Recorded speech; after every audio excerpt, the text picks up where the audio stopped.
Now we have the question number 5, the very important question of this exercise. Well, without expansion, verify that this determinant is equal to 0. Part number 1. करना क्या है, कोई सी दो column या कोई सी दो रोज को आइडेंटिकल बनाना है.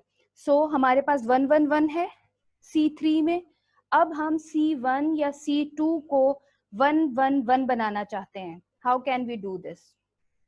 मैम C1 और C2 को आपस में ऐड कर लेंगे. ठीक है, फिर क्या करें?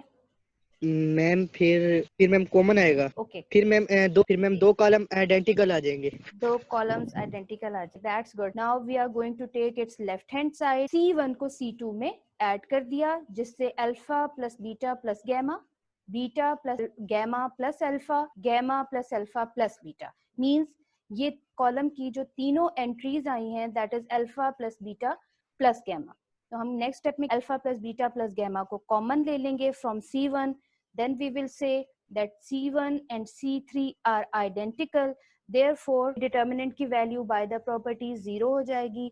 और जब ये 0 alpha plus beta plus gamma से मल्टीप्लाई होगा, तब ये 0 हो जाएगा. And this would be our right hand side. Yes, part number 2. Ma'am इसमें 3 एक कॉमन लेंगे, कॉलम नंबर 3. गुड. तो मैम बच जाएगा 1 2 और 3. गुड. तो हमारे पास दो कॉलम सेम आ जाएंगे. Determinant Yes, 0 ma'am. हो जाएगा. ओके, ये था हमारे पास क्वेश्चन. हमने क्या किया, 3x को कॉमन लिया, C1 एंड C3 आइडेंटिकल आ गए.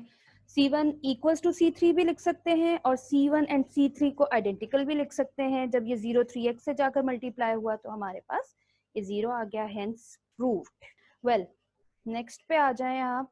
ये थर्ड पार्ट ABC से मल्टीप्लाई और डिवाइड कर दिया. We got C2 and C3 equal, जिसकी वजह से डिटर्मिनेंट हुआ 0 से मल्टीप्लाई हुआ और हमारे पास आ गया दिस.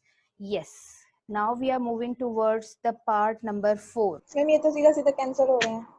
बिल्कुल ठीक है. मैम तीनों कॉलम्स को ऐड करके हो जाएंगे. एग्जैक्टली, तीनों कॉलम्स को ऐड कर देंगे और तीनों कॉलम्स को ऐड करने से हमारे पास क्या आएगा, 0 0 0. हमने इनको C1 plus C2 plus C3 किया, सब आपस में ऐड हुए. C1 is equal to 0, therefore the whole determinant is 0, which is equal to right hand side, and hence proved.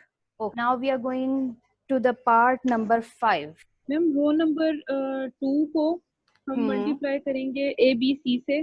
Good, very और गुड. मैम डिवाइड कर देंगे बाहर डिवाइड कर देंगे. एक्सीलेंट. मैम जो रो नंबर 2 है, अब उसमें जो A1/A है उसे ABC से मल्टीप्लाई करेंगे तो A से कैंसिल हो जाएगा, Good. BC आ जाएगा.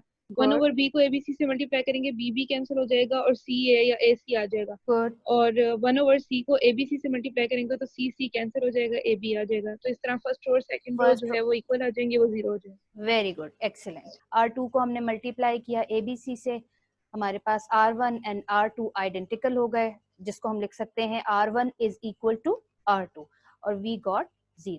Okay, now we have the part number 6. Hint ये है कि first determinant MN L square, सिर्फ फर्स्ट रो को देखते हैं, और जो दूसरा डिटर्मिनेंट हमें चाहिए उसमें है 1 L square L cube, similarly M square M cube, N square N cube. कैसे बनाया जा सकता है L square L cube L square? LMN से मल्टीप्लाई करके. Exactly, R1 multiplied by L, R2 multiplied by M, R3 multiplied by N. अगर हम multiply कर रहे हैं तीनों रोज को तो हमें बाहर क्या करना पड़ेगा, डिवाइड करना पड़ेगा. लेकिन R1 में तो हमारे पास ये आ जाएगा LMN, MNL और NLM. मींस तीनों एलिमेंट्स बनेंगे LMN LMN LMN.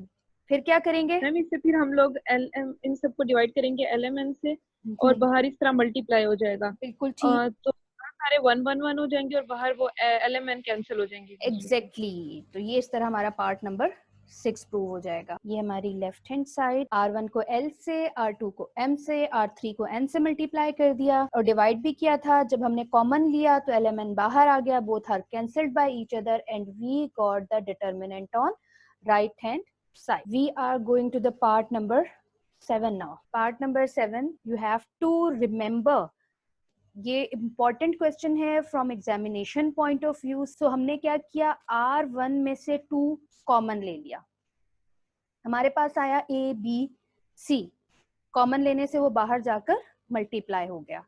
Then R2 minus R1, R3 minus R1. Okay, अब हमने जब इसको B B B C C C, right, अभी भी हमारे पास आइडेंटिकल नहीं थे. नेक्स्ट उसमें हमने क्या किया, आइडेंटिकल बनाने के लिए R2 में सारे B's थे, R3 में सारे C's थे. हमने B को R से कॉमन लिया और C को R से कॉमन लिया.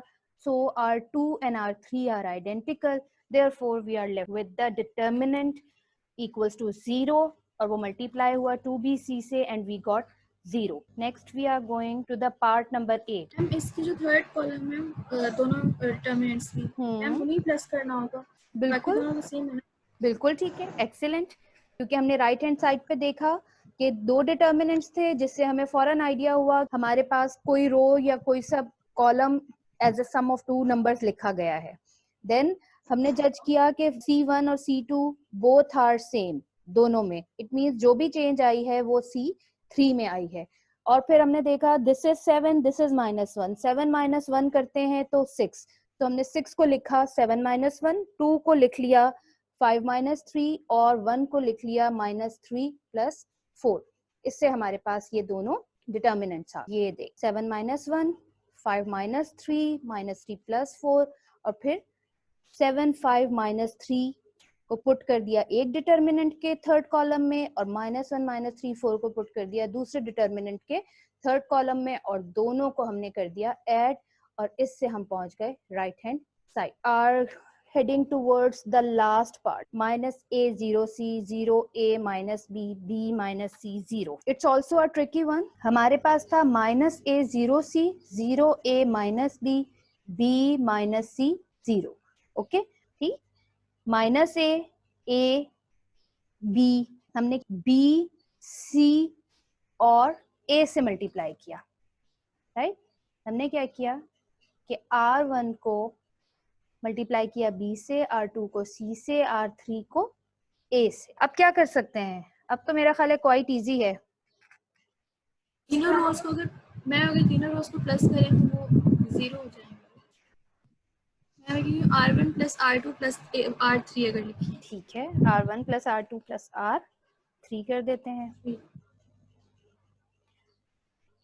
ये R2 + R3 + R1 भी किया जा सकता है, R3 + R2 + R1 भी किया जा सकता है. बस कीप इन माइंड कि जो रो आप पहले लिखेंगे, रो नंबर R1 या R2 या R3, चेंज आपने उसमें ही लेकर आना है. That is 0 0 0. अगर हमने लिखा हमारी चेंज R1 में आई है, तो इट मीन्स कि जो हमने ऑपरेशन अप्लाई किया है that is R1 + R2 + R3.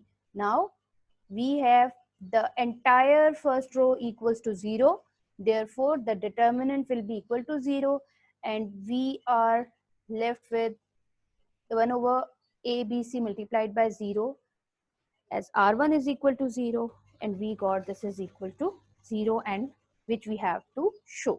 क्योंकि सब में डिफरेंट एलिमेंट्स है ना, हमें ट्रिक समझ में नहीं आ रहा क्या करें, कैसे आइडेंटिकल करें. याद रखना है कि when we are going to make our determinant equal to 0, हम या तो दो रोज दो कॉलम्स को आइडेंटिकल करेंगे या एंटायर रो एंटायर कॉलम को 0 बनाएंगे.